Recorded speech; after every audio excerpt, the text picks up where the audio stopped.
Acabo de ver un vídeo en el que se puede hacer un slime de algodón y lo voy a hacer. Bueno, aquí tenemos ya el bote, ¿cierto? Y bueno, lo primero que hay que hacer pues es echarle agua. Vamos a echarle agua.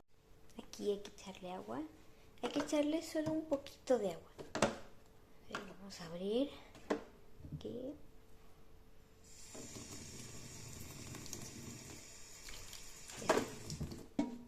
Ya está.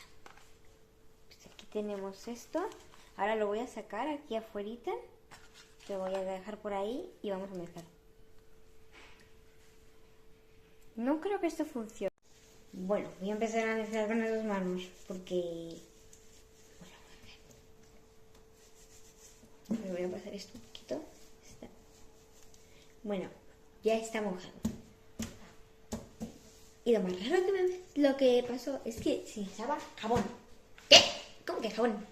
Bueno, aquí lo tenemos. Vamos a echarle morado, lila. Vamos a echarle. Yo digo que esta cantidad va al grano.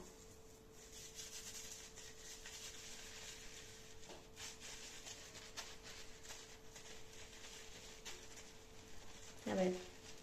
Ahora se supone que si hacemos esto va a quedar súper lindo. Vamos a ver. Pues esta no me la creía. Vamos a quitar un poquito de espuma porque suelta demasiada espuma. Uy. Quería haber echado menos jabón. Pero bueno.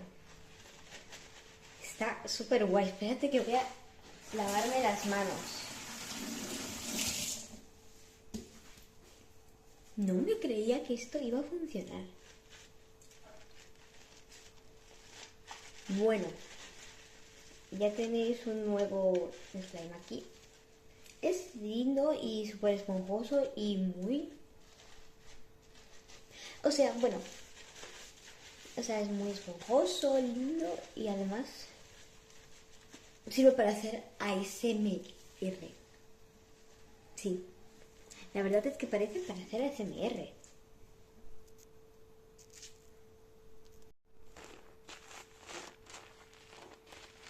Bueno chicos, ya sabéis.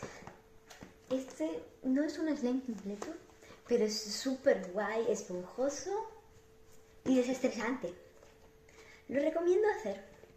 Yo lo estoy guardando. Eso sí, yo lo que no le eché mucho jabón como yo hice, porque le tuve que estar quitando demasiado jabón porque se llenaba todo de jabón. Bueno, que lo disfrutéis. Chao.